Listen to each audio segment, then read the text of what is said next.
naked feeling. It's kind of feeling like that, like I'm not supposed to not have it on. So that's always awkward when somebody reads my bio. But now that we got through that, we can focus on what the topic is today. So Fisher Phillips Law Firm, we're also a member of Chamber here. I am a Lee Summit resident. My kids go to school here in Lee Summit. So I love Lee Summit. My practice, as you heard about my practice in my lengthy bio, our law firm is a management side defense firm. All we do every day is represent businesses in employment-related matters. We don't dabble in anything else. We focus strictly on defending employers in employment-related matters.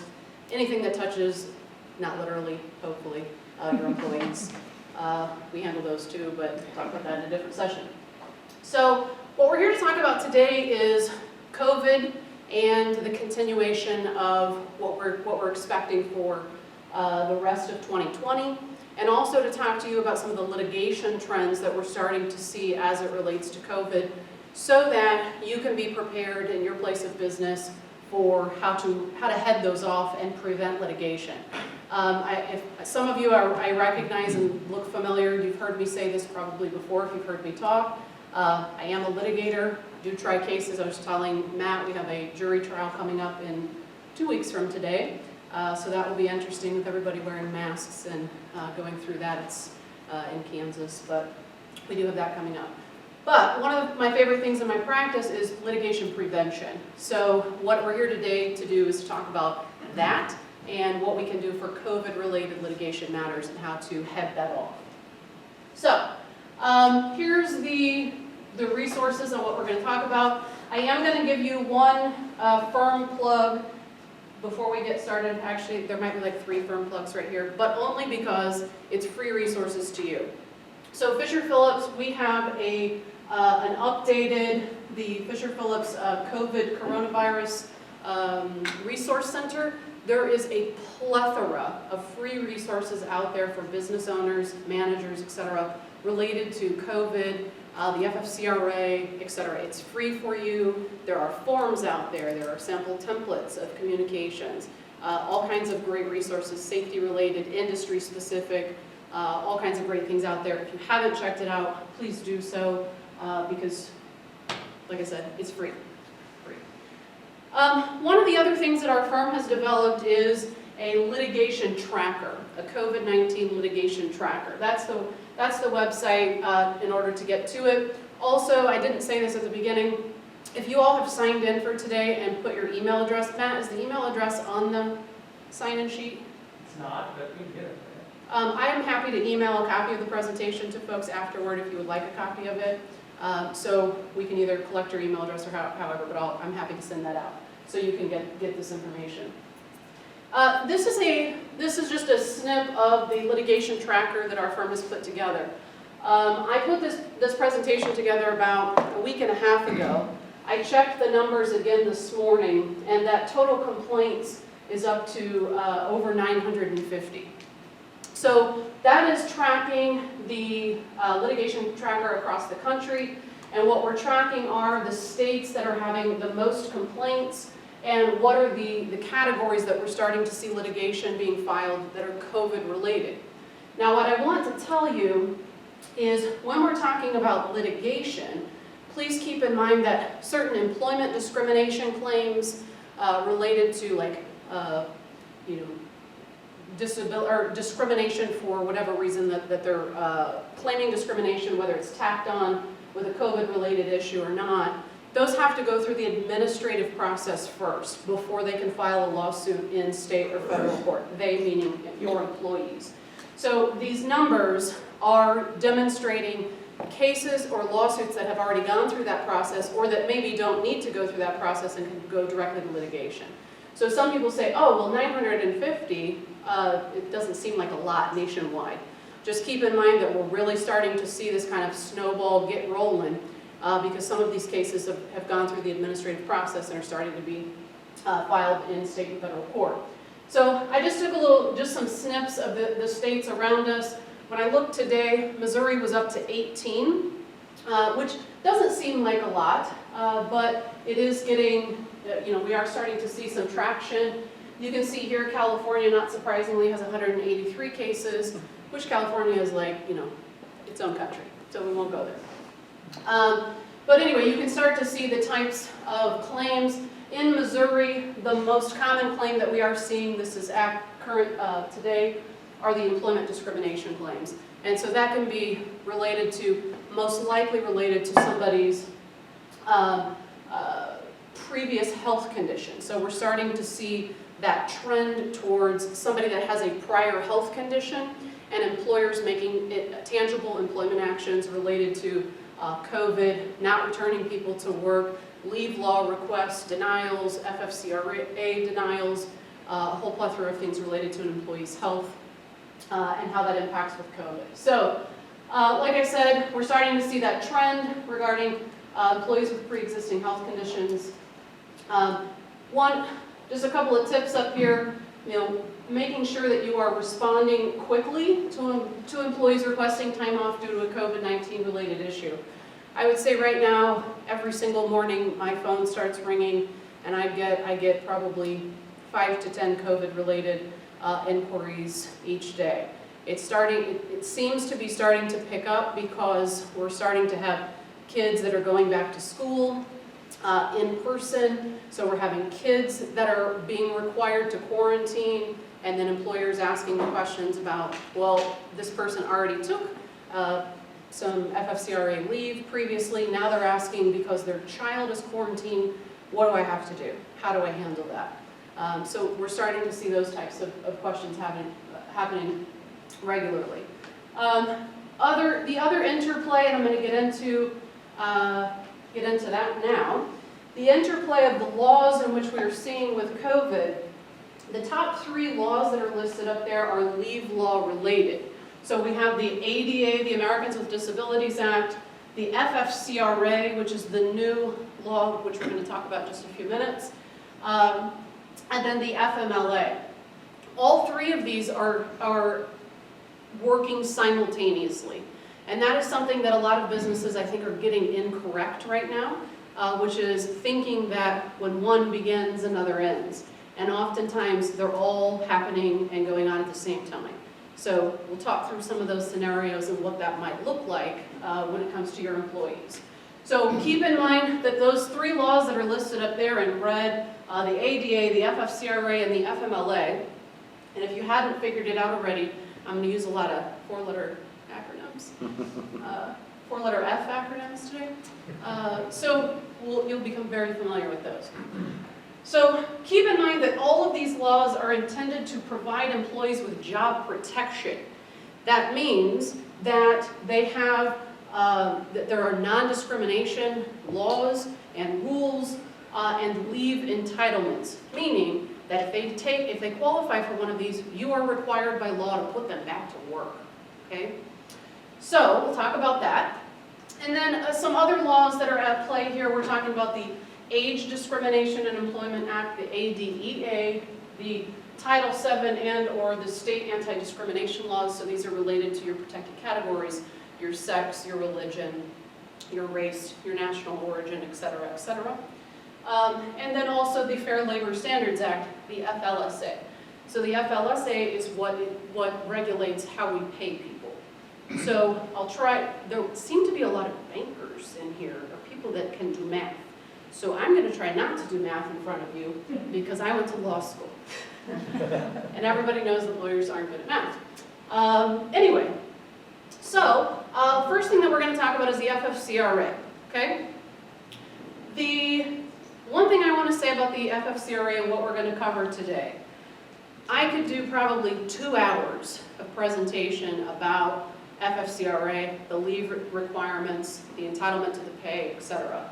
Not going to do that. This is my summary slide of the FFCRA, okay? So if you have questions about specifically what is the FFCRA, how it applies, the qualifying reasons, all of those types of things, please ask, because I know this information, this is for you all, so if you have questions, ask me, but understand I'm not doing a deep dive into the FFCRA. What I'm doing is just talking about the requirements, what we're obligated to do, and litigation trends, and how to avoid messing it up, okay? So, The FFCRA, which is called the Family First Coronavirus Response Act, the FFCRA I consider is like an umbrella. And under the umbrella of the FFCRA, there are two prongs.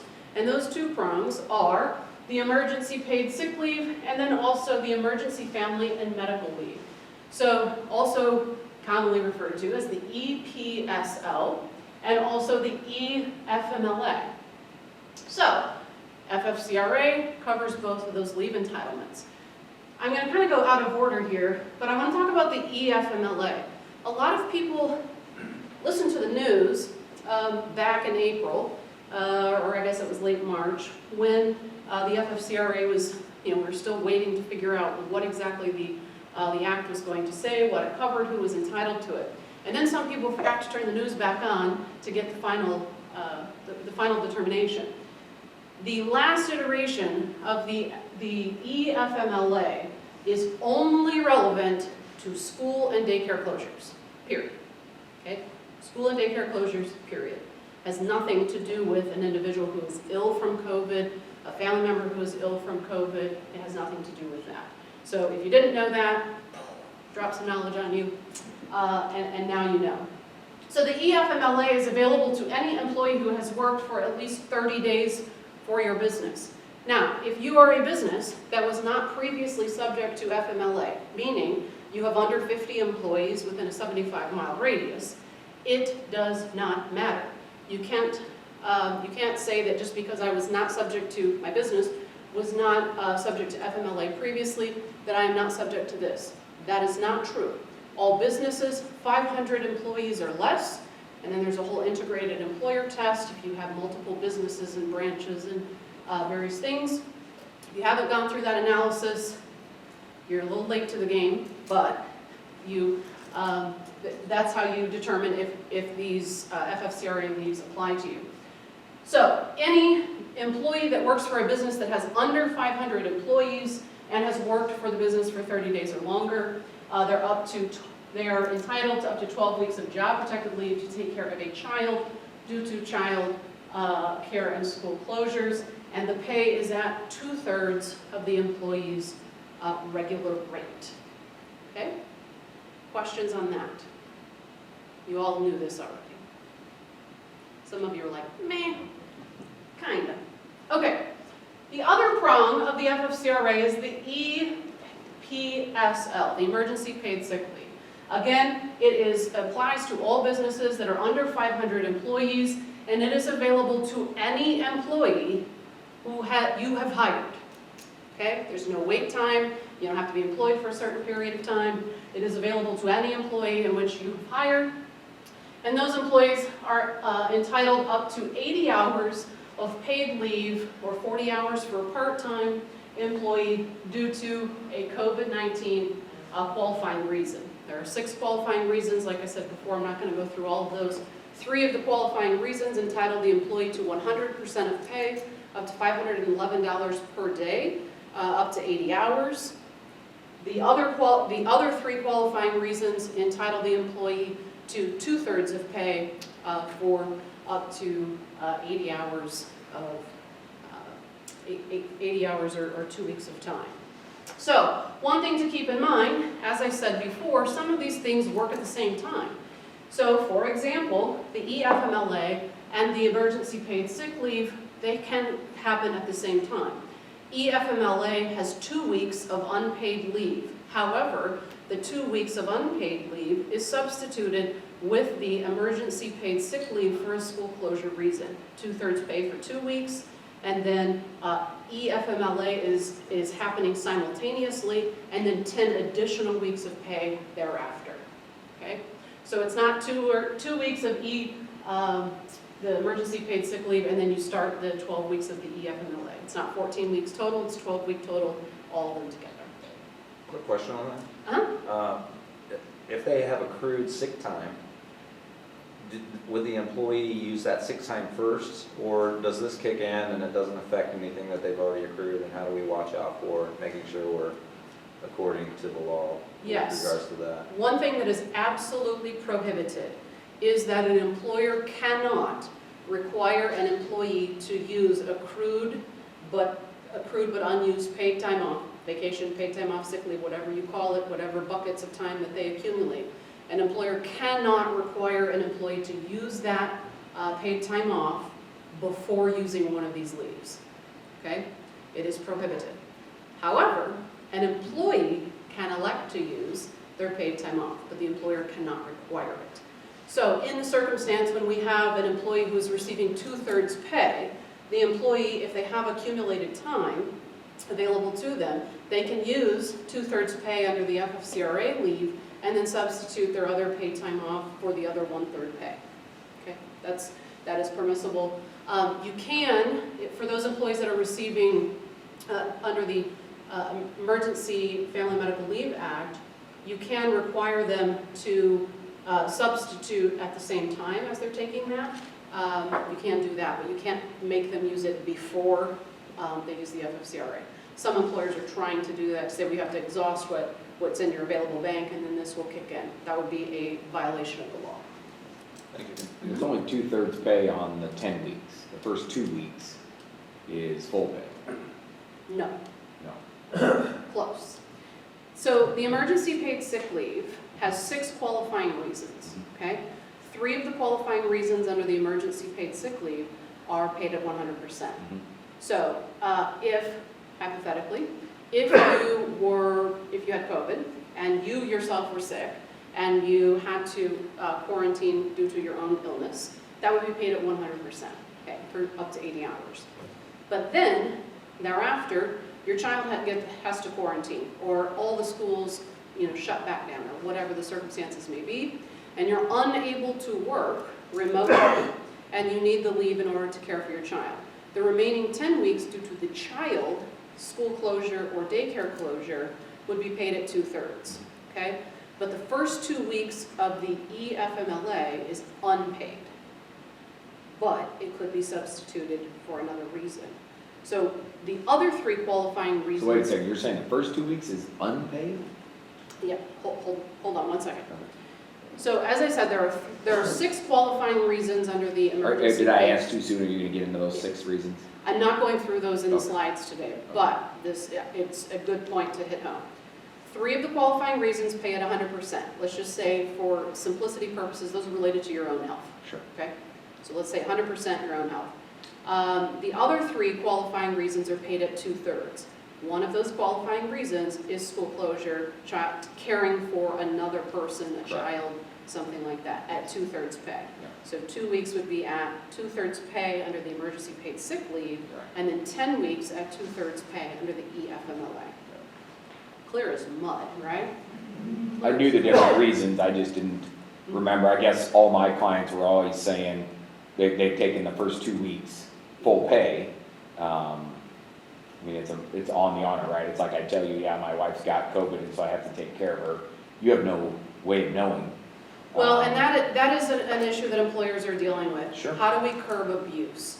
Because we presume that we hire all of these great employees that would never tell us a fib. Yeah, right. So how do you curb abuse? Because actually, I got a call first thing this morning.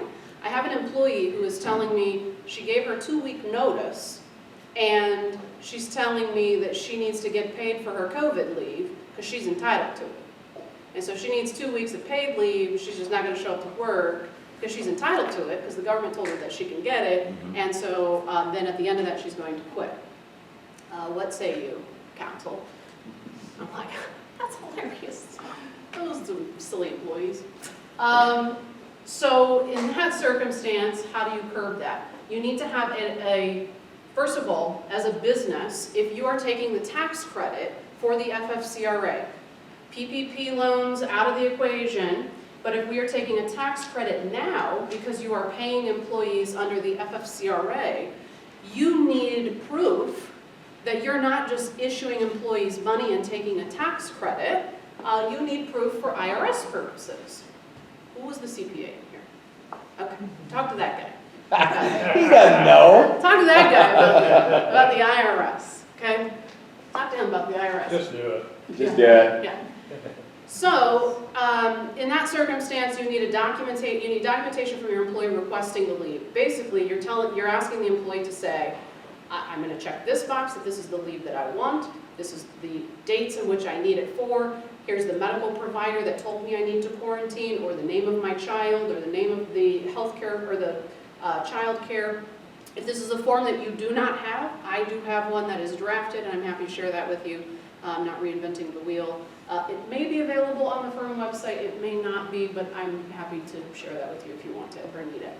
But it also makes the employee attest, that I'm telling you the truth and I'm not making crap up, and then sign their name. So the other issue that I'm getting from clients that they're saying, well, what if they're just making it up and they're trying to get 2 weeks off?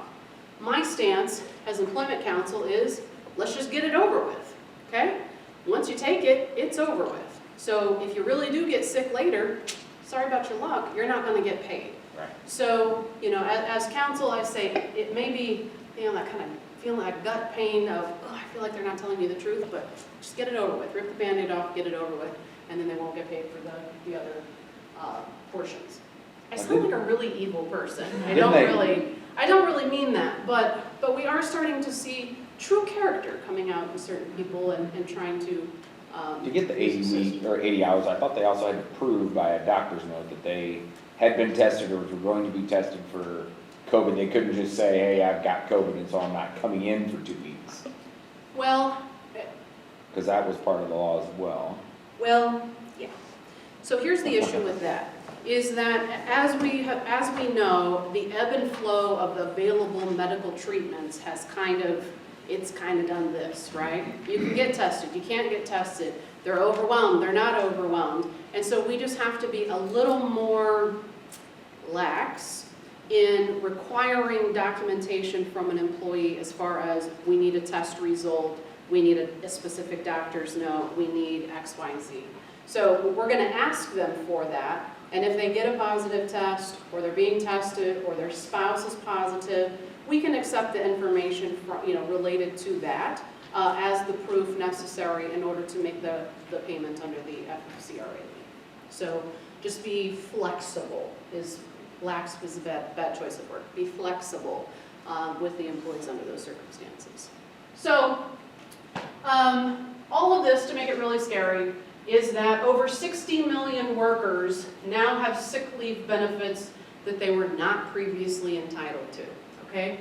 60 million workers also now have the right to bring claims over unpaid leave in federal court without having to exhaust any administrative remedies. Meaning, they don't have to go file a charge with the Missouri Commission on Human Rights, they don't have to file a charge with the EEOC, they can just march right into federal court and say, I'm filing a lawsuit. Okay? So, school closures and work from home trends, these are things that are continuously going on. My kids are in Lee Summit schools. I don't know if any of you have kids in Lee Summit schools. I know Matt does. But this is an ongoing issue. One of the things that employees don't quite understand is that if you have the ability to work remotely, the FFCRA leave may not apply to you. Okay? So you're only entitled to the paid leave if you cannot perform the work, okay? You can't perform the job remotely. So keep that in mind. If you have circumstances, I'm not trying to be, hard-nosed here, but if you have circumstances in which you can modify somebody's work temporarily so that they can do some type of productive work while at home caring for children, or, if somebody is ill or something like that, you can do that and they can still continue to work. Circumstances where you have positions like, let's just say, a mechanic. Well, we don't want people driving their vehicles or whatever to somebody's house to get work done. That creates a whole other set of problems. So that person's not going to be able to perform their job while at home. Those are the types of occupations that would not have that. So under the FFCRA, there is also retaliation claims. So the retaliation claims under the FFCRA are the same elements that are there under the FLSA, the Fair Labor Standards Act, which means an employee can bring a claim of retaliation against a business related to the FFCRA, if they have engaged in protected activity, which basically means, hey employer, I need leave because of insert COVID-related reason. Bam, protected activity, okay? They just reported that they needed leave. Then if there's an adverse employment action, meaning you denied the leave, you didn't return them to work, you didn't pay them, something that's adverse to the employee, and there's a causal connection between the two. This is oftentimes accomplished with just the timing of the events, and so an employee can say, well, I requested leave on Friday, and then on Monday, miraculously, I was laid off. So, that's weird. The timing of that creates, a causal connection. So that's enough to meet the elements of a retaliation claim under FFCRA as well as the FLSA. Again, the procedure, no exhaustion requirements, march right into federal court with that type of claim. The types of damages that are available under the FFCRA, same that is allowed under the FLSA and the FMLA, which are actual damages, meaning like lost wages, and liquidated damages. Liquidated damages are just double the actual damages. So you can simply qualify that to say they lost X dollars in wages by the time you get to your lawsuit, and then take that times 2. Okay? The other issue here with the FFCRA is that there is individual liability. Managers and supervisors can be named in these lawsuits and can be individually liable under these types of claims. Missouri law changed under the discrimination laws, the state, getting all of my acronyms in my mouth. The Missouri Human Rights Act, thank you for bearing with me for a second. The Missouri Human Rights Act, you cannot bring a claim of discrimination against an individual employee, individual supervisor or manager any longer. That changed in about 2017 in Missouri.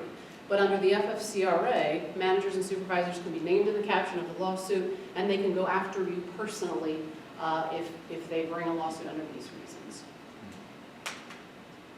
Here are some current litigation trends that we're seeing. Termination of employment after the request was made, but before the law went into effect, it may not be a viable case. But again, depending on when the request was made, was it before the April 1st deadline? Did it cross over that April 1st effective date, etc.? Here's a lawsuit I was just saying about you. The employer forced the employee to use PTO before using their emergency paid sick leave, and then the employee was terminated. So these are the types of lawsuits. Now these things sound like common sense, right? Why would you do that? Why would you do that? But just understand these are little snippets. I'm sure that there's much more to the story than what they're putting here. So best practices and some preventative measures for this. Designate an expert internally for your FFCRA leaves. Make sure that somebody is well versed in the FFCRA. Make sure that you are training management on how to deal with leave requests and how to forward to the correct person. I do a lot of management training at my clients, and every manager that I talk to about employment-related issues or HR-related issues look at me and go, I didn't go into HR for a reason. I don't need to know this. That's how we have the HR department. And what we're trying to train managers is not how to become HR professionals or, employment litigators. What we're trying to teach them are buzzwords and cues of when you should pass that down the road. What are things that you as a manager should not be handling on your own? And that's what we should be training managers on with the FFCRA leaves. If an employee starts to say, certain buzzwords about leaves and their health conditions and other pre-existing conditions, your management staff should not be engaging in that conversation with that employee, because now they know all of that information, right? They now know all of that. If they engage in a dialogue with the employee, they don't know how much medical inquiry can you make when a person is employed by you. The ADA, which is what we're going to go through in a minute, prohibits us from having medical inquiries with our employees except for very specific circumstances, unless it is job related. So if I come in and say, disclose to my manager that I have some type of a health condition, doesn't impact the way that I do my job. I'm not asking for a leave, but it's related to COVID, and somehow my medical condition and COVID, if they merge together, could be a bad thing. And that manager starts to go down that dialogue of, well, what do you do for treatment? How long have you had this? You're going down a rabbit hole of call your lawyer. That's what you're going down. So anyway, the point of that is training your managers on just where do you draw the line and say, I can't talk to your employee about this. You need to go talk to HR or go talk to the designated expert in this area.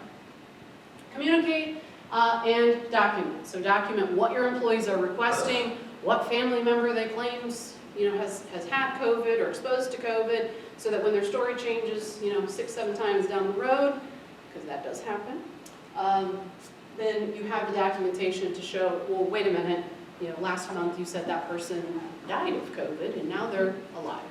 I'm confused. These are like real stories that I hear. I'm not making this stuff up. I'm making this up. This is an example of an employee request for leave of absence form. This is what I was talking about, like a FFCRA leave. If you're interested in this or you need one, just shoot me an email and I'm happy to get that to you.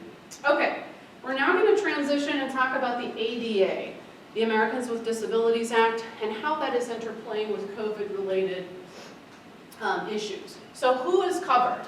The ADA prohibits discrimination on the basis of a disability in employment, and it applies to any employer with 15 or more employees. Now keep in mind, there are state-level anti-discrimination on disability. So under Missouri law, there is a similar ADA, a parallel law under state law. The ADA is federal law. And it applies, the threshold for the number of employees is lower.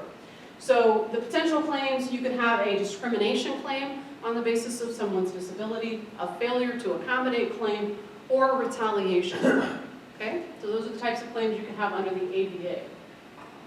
So one of the big issues that is still undecided is whether or not COVID-19 is a disability under the definition, under the ADA's definition. So one of the big issues that we're dealing with in the legal community is this interpretation of transitory and minor. So the ADA uses language that says illnesses that are transitory and minor are not a disability under the ADA. So think about your traditional cold, okay? Transitory and minor, it's not a disability under ADA. But we also have the other types of ways in which somebody's condition could be deemed as a disability. If somebody has a record or history of a disability, or somebody is regarded as having a disability, which simply means that you as the business owner or manager have a belief that the individual is disabled. They may not be, but if you believe they are, and then you treat them differently because of your belief, they could be covered under the ADA. A really good example of or regarded as is when I have clients that call and say, I have an employee and he or she is an alcoholic. Well, alcoholism is considered a disability, and maybe the person drinks, maybe they don't, I have no idea, but you regarded them as having a disability, and the ADA now covers them. So that's a good example of, regarded as whether or not they actually are or not. So some other considerations about is COVID-19 a disability? Certain individuals with underlying medical conditions or impairments are at a higher risk for COVID-19. There's some examples here. The underlying impairments may constitute a disability, but COVID may not. So this is something that it's in flux. It hasn't been decided of whether or not it is or is not a disability. I will tell you that the best rule of thumb is to not presume that it is transitory and minor and ignore it and ignore the ADA requirements under COVID-related reasons. Okay, temperature taking. I seem to be getting less and less questions about temperature taking. I don't know if it was just really exciting for a while and everybody has either stopped doing it or they just keep doing it and they're not telling me about it anymore. I don't know. But it seemed like I had a lot of questions about it, and I haven't had questions about temperature taking in a long time. Taking temperatures of employees, unless it is required by local or state order, taking a temperature is not required in most workplaces. What is important is that if you are taking temperatures in your place of business, does anyone care to share, are you taking temperatures or not? Is anyone taking temperatures? No one in here is taking temperatures, or you're not willing to? I know it's a voting day. Nobody wants to lag. I'm a temperature taker. Certain businesses it is necessary because you cannot do social distancing. You can't do appropriate social distancing. I think about some of my manufacturing clients in which folks have to work on a line. They have. That's the only one I've been in. We went to Polytainers, and they do temperature taking. Yeah. Yeah. Certain like medical facilities, they're also doing temperature taking. But most workplaces, I think, have come away from that, and primarily because what do you do with the information once you get it? And that's one of the things that we should not be doing if you are doing temperature taking, is you should not be collecting medical information of your employees. And also, you have to provide extraordinary safety protocols for the person that you're putting in harm's way. You have to provide the appropriate PPE. You have to make sure that the distancing is appropriate. We're going to talk in a couple minutes about wage and hour issues, and the time in which somebody has to wait in order to get tested or temperature taken is considered compensable time under the FLSA. So keep that in mind if you are a temperature taker and not admitting to it today. Okay, so taking the temperature of an employee is considered a medical examination under the ADA. Like I said before, the ADA prohibits medical examination of our employees unless it is job-related and consistent with business necessity. So we can't just arbitrarily pick out employees and say, you look like you should go for a physical, because I'm that kind of employer. We can't do that. There's not a job-related reason, job-related necessity. We cannot do that as an employer. If there is a physical requirement that somebody's maybe returning from a leave, we can send them for that. We can send them for a pre-employment type of exam. But once they are employed, unless it is business, job-related and business necessity, you cannot do that. So,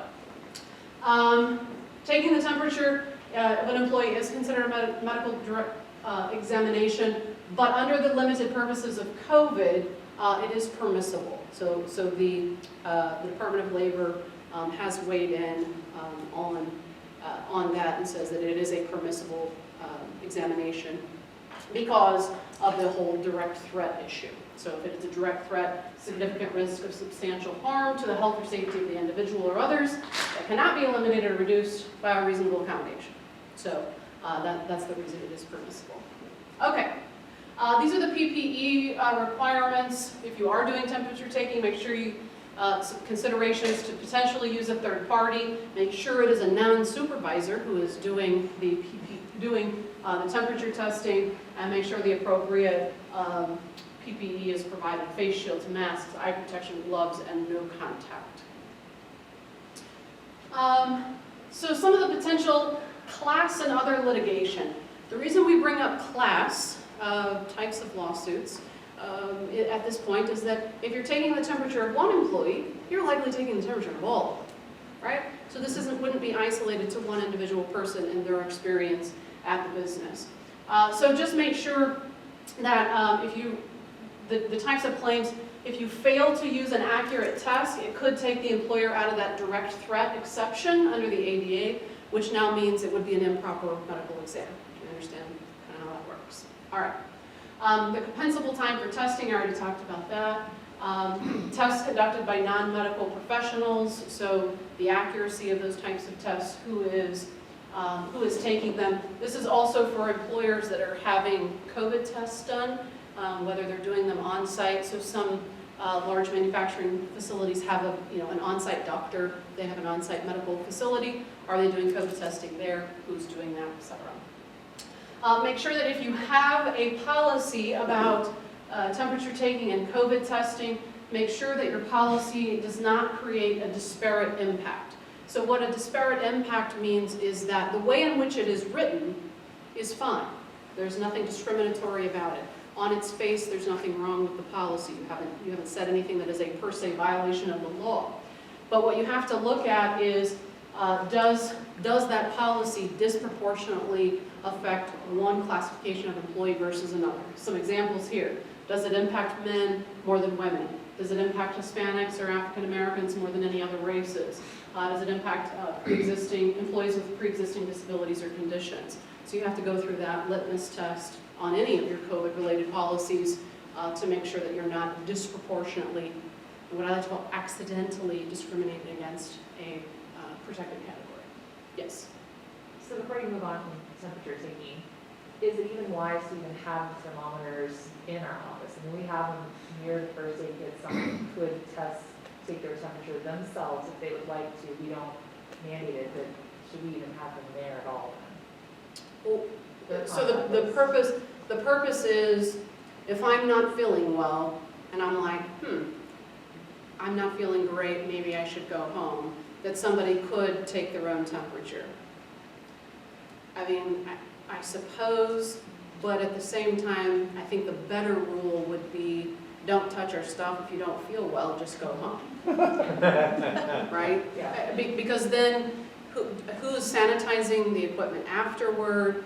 I have had positive cases where an employee said, hey, I don't feel good, take my temperature. Well, guy has COVID, and then his buddy who takes his temperature 2 days later has COVID too. So, those types of things just come up. I don't really see a reason to have it there. I'm a litigator, so I'm open to debate, if anyone has another stance. I just don't see a reason to have it if you're not utilizing it and not providing the appropriate PPE to use it. I don't see the risk versus reward analysis there.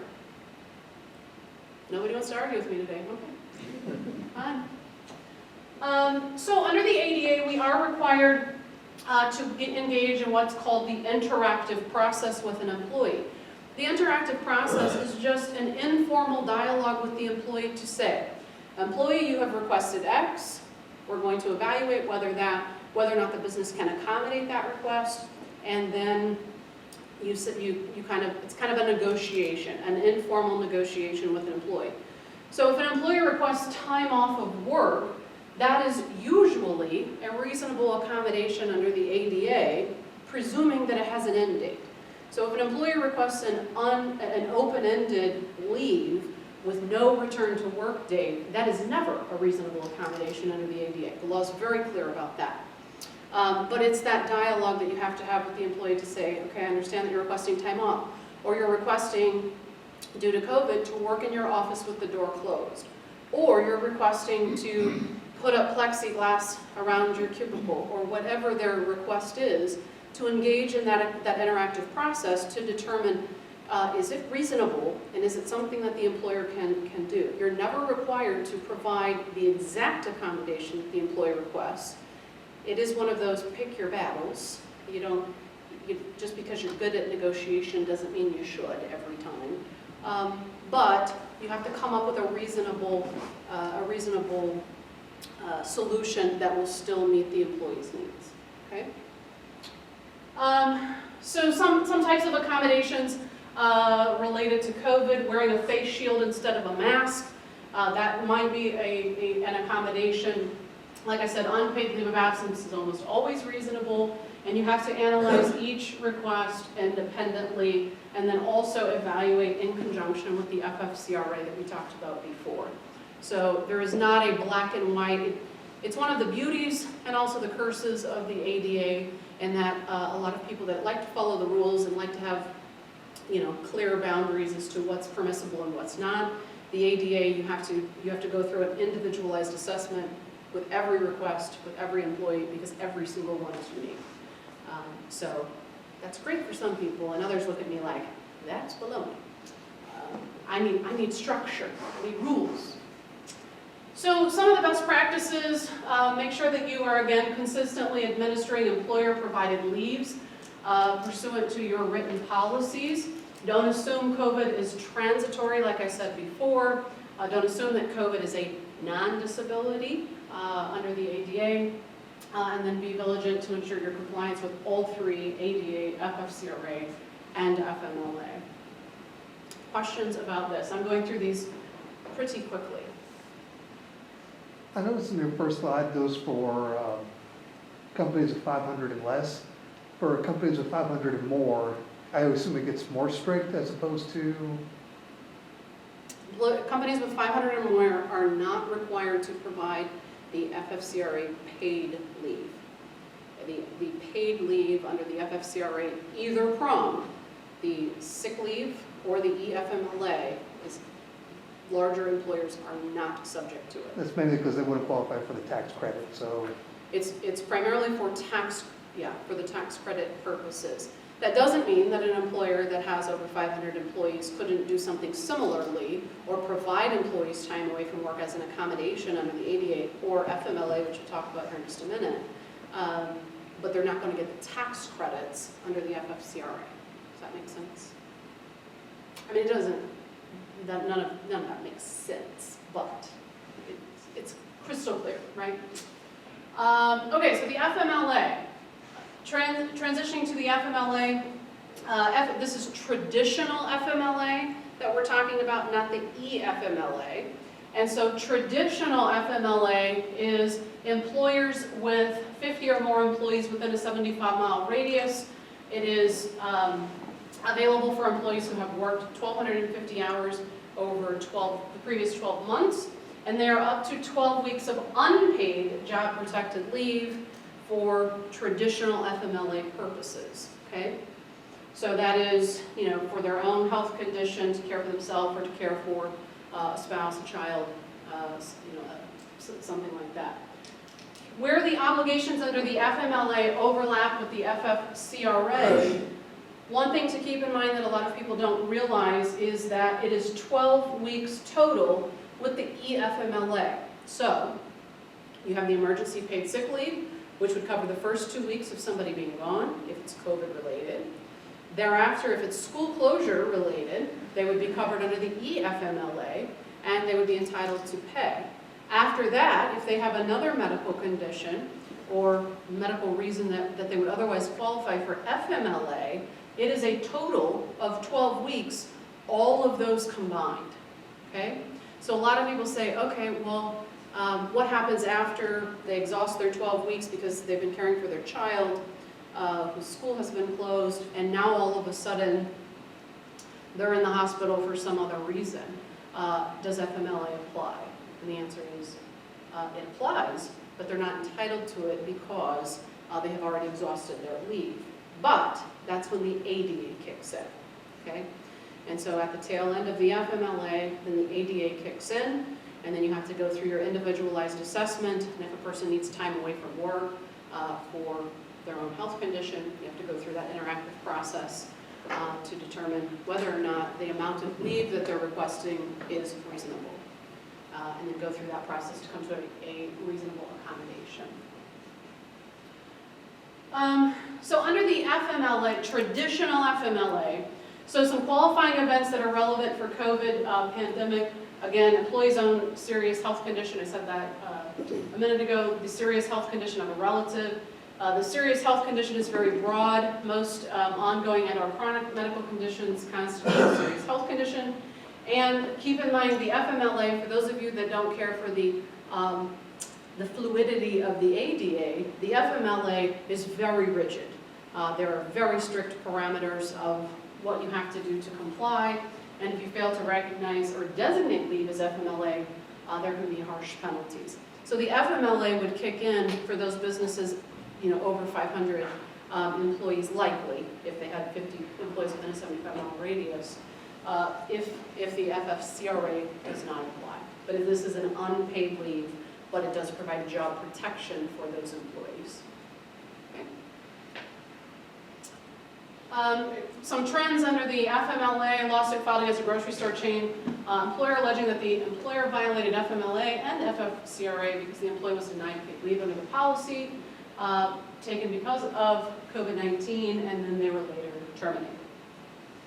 Again, Doesn't that seem like something that sounds far-fetched? But I presume that there are more facts to this that would provide more details as to, it's not as cut and dry as a 2-sentence explanation. You asked for this, we fired you. There's a lot more that happens between these two. So some best practices under the FMLA: consistently administer all employer-provided leave pursuant to their written policies, and again, be diligent to ensure compliance with those overlapping leave laws, all of which provide the employee job-protected leave. That's what you have to keep harping on. It's not just about paid versus unpaid. It is a job-protected leave that has reinstatement rights for those employees. Okay, now we're going to transition and talk about discrimination claims. So discrimination claims, this is going to cover your protected classes. So under Title VII, which is the federal law that prohibits discrimination in the workplace, it is applicable to employers with over 15 employees, protected classes: race, color, religion, sex, national origin, and then we get into the state laws, which some state laws are more favorable to employees than the federal law, meaning there are additional protected categories at each state level. I think the last time I was here presenting, I was here talking about marijuana and the law change. Is that right? Yeah. It's been a minute. It's been a minute since we did that. But some states are including, Missouri is not one of them, just to clarify, medical marijuana users as a protected category under the state anti-discrimination laws. So that's an example of how the state laws can be more favorable. Under federal law, marijuana is still a Schedule I illegal substance and illegal. So that's how the differences can apply. I digress. We're here to talk about COVID, not weed. Okay. I'm just waiting for recreation to happen so that I can have it back. So we can just have parties. Yeah. I get where you're coming from. Yeah. How do I transition from that? I don't know. So discrimination claims, types of claims. Again, you've heard this repeatedly. Ensure all leave is administered equitably and consistently. I get a lot of calls from businesses that say, my best employee, my best guy, my best gal, my best whatever, we really want to help him or her out, and so we're going to do X, Y, or Z. And my response is always, when you're going to be nice, think twice, okay? It doesn't mean you can't you can't have a big heart, you can't do good things for your employees, but think about the impact that has on your other decisions. And so if you do it for him, and I have the same circumstance, and I am a female, and you are a male, and you tell him he can do it, but I can't do it because and I can easily say, well, clearly it's because I'm a woman, not because I'm the worst performer here, right? So again, just make sure that you're, I always say, take the faces off of your employees. That sounds really terrible. But take the faces off the employees and the individuals doing the job, and think about, what decisions that you're making under the circumstances and how that impacts your business, not the person who's asking you. Does that make sense? Now, I was always under the impression the Department of Labor allows you to discriminate as long as they're within classes of employees. So let's just say I've got an employee that's worked for me for 15 years. Mm-hmm. I give them treatment different than the person that's worked for me for 1 year. Male, female, doesn't matter. She's 1 year as a man and the 15 years a female. But couldn't I, as the employer, say, well, yes, once you get to 15 years, I will treat you the same as I have done, Bob? So, yes and no. Okay. So I'm never going to say that the Department of Labor allows us to discriminate against any class or group. But there can be job-related reasons in which we do treat classifications of or departments differently. A prime example. Let's say that you have a business in which you have an office department, and then you also have a business that has a warehouse in which people are driving forklifts and other heavy equipment. You can say, I'm not going to drug test my office staff, but I am going to drug test all of my warehouse employees. That would be for business-related reasons. I'm not worried about somebody stapling their fingers together for safety reasons. I'm worried about somebody, impaling someone else with a forklift, okay? And so that's a business reason for treating those groups of employees differently. In your example, it's very common for employers to say, after you've been here for a certain period of time, you get more paid time off, right? That's very common. Yeah. You get here, you're here for 5 years, 10 years. Rewarded for your length of. Yes, you're rewarded for that. That's very common. So that I would agree with, but to say that we're disproportionately or that it's permissible to discriminate, Sure. I can't agree with that. Yeah. Can't agree with that part. Okay. Another thing, okay, types of claims. Ensure reduction in pay hours and or separation is adequately documented. Ensure reasons given for adverse employment action is true and correct. This is something I am seeing a lot in cases, and especially in Missouri. In Missouri, we have this fancy little law called the Service Letter Statute, okay? Service Letter Statute is a statute which allows employees to submit a written request for the reason for termination after they have been terminated. Their lawyer can't request it, cannot come from a law firm. It has to come directly from the employee, and it has to be in writing. If you fail to respond to the Service Letter Statute at all, you can be liable for punitive damages. It is ridiculous.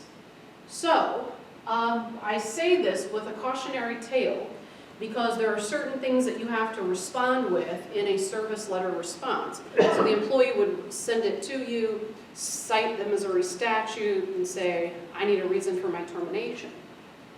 You have to be very careful about your reasons for termination. The best rule of thumb, and this is contrary to what most businesses think is accurate, most businesses say, well, why don't we just say, it's not working out, it's employment at will. I would prefer you not do that. I would prefer that you tell the person, you've been on a performance improvement plan for the past 6 months, and you have not improved, and therefore we are terminating your employment. It's true, it's accurate. There is a reason why you are terminating someone's employment. Just be forthcoming with that. Just say, your attendance, I almost said sucks. Let's not say that to our employees.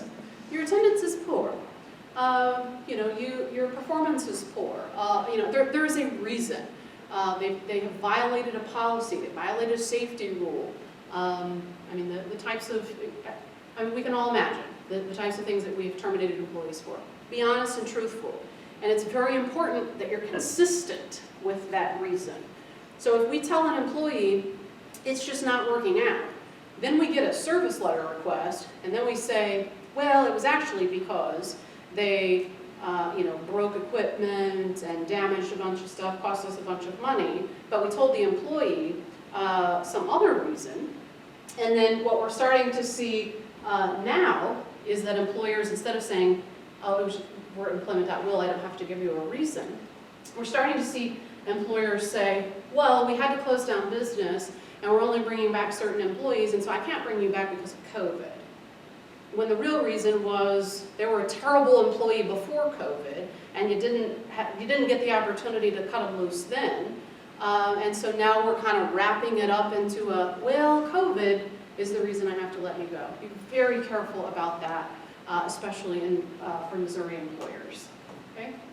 So I'm confused on, you said we're an at-will state, yet we still have to give a reason? You don't have to, but it is in your best interest to give an employee an accurate reason for their termination, which is, because there is a reason, there is always a reason, right? Because it leaves less room for them to insert, well, it had to be because of my sex, it had to be because of my race, it had to be because of my age. It leaves it open and lets them come to their own conclusion. So if you've gone through the appropriate processes, you have an employee that's violated company policy, just tell them that. You signed the employee handbook, there's a policy against theft, that's an easy one. There's a policy against theft, we investigated it, you violated the policy, we're terminating your employment. Have a nice life. Rather than, it's employment at will, I don't have to tell you, right? So it's a better, it starts to set the stage for your defense if that needs to come about. Okay, we're now transitioning to wage and hour claims. The FLSA, these start to get a little bit quicker. So the Fair Labor Standards Act applies to businesses whose annual sales total $500,000 or more, or they engage in interstate commerce. Almost all workplaces are covered, especially here in the Kansas City area. If you're taking credit card payments, if you're doing business across state lines, that's interstate commerce, so almost every business is covered. There are also state wage and hour laws, which are different, and one of the main differences of the state wage and hour laws here in Missouri is that minimum wage is higher under Missouri law than it is under federal law, and then your overtime compliance issues. Wage and hour claims for the school closures and work from home trends. This is starting to become a huge problem because we have employees who are working remotely who have never done so. And businesses don't have the infrastructure for appropriately recording time for those non-exempt employees, those hourly employees. And so we're starting to see employees that are working we'll say a normal 8 to 5, or maybe taking a break in the middle of the day to assist with schoolwork or whatever they're doing. Then they're logging back on at 7, 8, 9, 10, 11, 12 o'clock at night, answering some emails, and we're not capturing that time because we don't have a mechanism to do that. That is going to lead to back wage claims, overtime claims. We're already starting to see that. So if you have people that are working remotely, make sure that you have it clearly set forth on the parameters, you have a tracking mechanism for recording appropriate time, and that you are compensating people for overtime outside of 40 hours in a 7-day work week, not 80 hours in the pay period. I do a lot of wage and hour. I actually kind of fibbed. I am kind of good at math. I do a lot of wage and hour work, but only with payroll, only with money. That's it. And I still see a lot of businesses that calculate their overtime on an 80-hour pay period, not a 7-day work week. So make sure that if you do not have your overtime calculating on a 7-day work week, make a note of that, put a pin in it, check on that, because it is very costly if you do have a wage and hour audit. Okay, other types of COVID-related wage and hour claims, furloughed employees and alternating schedules, and how that impacts your exempt employees. So what I learned during COVID is that people use a layoff and furlough interchangeably, okay? The definition of a furlough is actually a reduced schedule. That's what a furlough really means. So it means you're either working 1 week on, 1 week off, or you're working a certain number of days per week. That might be a furlough. A layoff is when somebody is not working for a long period of time, okay, with the possibility of a return to work. So where this becomes problematic is for our exempt employees. Exempt employees are those that are paid a salary that we don't track hours for. One of the problems with a furlough and as an exempt employee is that you cannot take partial deductions from an exempt employee's check. So if you have a salary exempt employee and you furloughed them 2 days a week, you are taking a partial deduction from an exempt employee's check and violating the FLSA. Okay, so some of the ways to get around that, making sure that if you're going to furlough an exempt employee, that it is for an entire week. And so some businesses are saying rather than doing a day here, a day there, we're going to say 5 days off, 5 days on, 5 days off, 5 days on. And then that will meet the requirement that you're not taking a partial week deduction from an exempt employee's check. That's just one thing to consider. Again, make sure your employees are not answering emails, doing work, etc. Another thing, exemptions are based on job duties. So when we're talking about non-exempt and exempt employees, which means an exempt employee is exempt from minimum wage, exempt from record-keeping requirements, and exempt from overtime, okay? So if we have employees that are now working remotely and their job has changed based on our COVID-related work from home or modifications of job functions, we need to do an evaluation to ensure that that exempt employee is still exempt. And so it's not just about what the business used to classify them as or what they want them to be. The job duties have to match in order for the exemption to apply. So that's another thing that we're starting to see is, there's enough modification that some of those employees that were kind of on the cusp to begin with are now a non-exempt employee. And if they're non-exempt, you could be subject to potential back wages, overtime issues, misclassification issues, etc. Okay, that's all joyful stuff, I can tell by your face. Non-exempt employees, hazardous pay or incremental pay, we've already talked about this. Working over 40 hours in a 7-day work week. Make sure that you include your hazard pay or incremental pay, bonus, spiffs, any extra pay in the regular rate calculation for overtime purposes. Another thing that is a very common error is that businesses think that overtime is based on the employee's, it's time and a half the employee's hourly rate. That may be true, but that is not the accurate definition. It is 1.5 times the employee's regular rate, which means you have to include all other compensation in that. So if they earn a commission, if they earn a bonus, they get a spiff, some other type of compensation, you have to loop that all in, get the regular rate calculation, and then you get your time and a half the regular rate, not the hourly rate. I've already talked about these. Also talked about that. The age and discrimination, the ADEA, we'll talk about that. This is very simple. Under the ADEA, an employer cannot discriminate against an employee because of the employee's age if the employee is 40 years old or older. And also there is no such thing as reverse age discrimination. So you can actually treat older people better. Safety concerns, I'm going to go through, we're right at time, so I'm going to go through some of these a little bit quicker. They're just a slide or two under each section. So some safety concerns, PPE, refusals to work, the general duty clause. The general duty clause means that as an employer you are obligated to provide your employees a safe working environment. So don't forget that. And then also your record keeping for OSHA purposes. OSHA has started to become more active in what we're calling cluster outbreaks of COVID. If we can make a connection to it spreading within the workplace, you have reporting requirements. It may be a recordable incident on your OSHA 300 logs.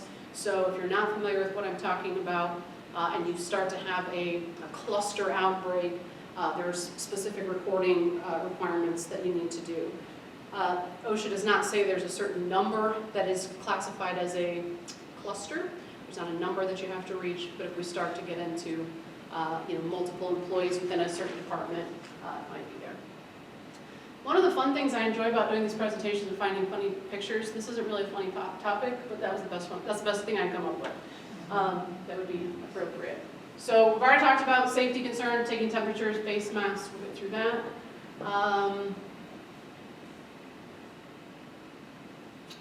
OSHA complaints, keep in mind OSHA complaints can come from employees, family members, general public, etc. I have seen an increase in OSHA reported investigations from OSHA in which they're just sending letters to employers saying, you've had some employees complain that you're not doing the appropriate safety protocols due to COVID. Either people are not wearing masks when they're required under a state or local ordinance. They're not doing any safety protocols, they're not cleaning, they're not doing those types of things. So if you get a letter like that, make sure that you are responding appropriately. Okay, that is the whole presentation. This is just, again, our resource center. These are just some of the topics that are available on the post-pandemic back to business FAQs. There's lots and lots of free resources out there. So if you have questions or want a plethora of resources, it is available. It's all employer-focused, management side focused. It was a lot of information in a very short period of time. I kind of touched high level on a lot of different topics. Probably every one of those sections of presentation, I could probably do a presentation for a couple of hours on that. Nobody wants to hear that, except lawyers. So questions, comments, sarcastic remarks, any COVID-related questions that you're having in your workplace that I did not cover, I am happy to talk about. Yes? That's where the, a lot of it's where the employer needs to keep track, respond, be proactive. What if the protocol is already stated, or at least the employer feels like it's been stated and yet ignored? So we're talking about like not following, so here's our safety protocols for COVID and employees are just doing whatever employees want to do. It is perfectly acceptable to hold your employees accountable for, violating policy just like they would in any other circumstance.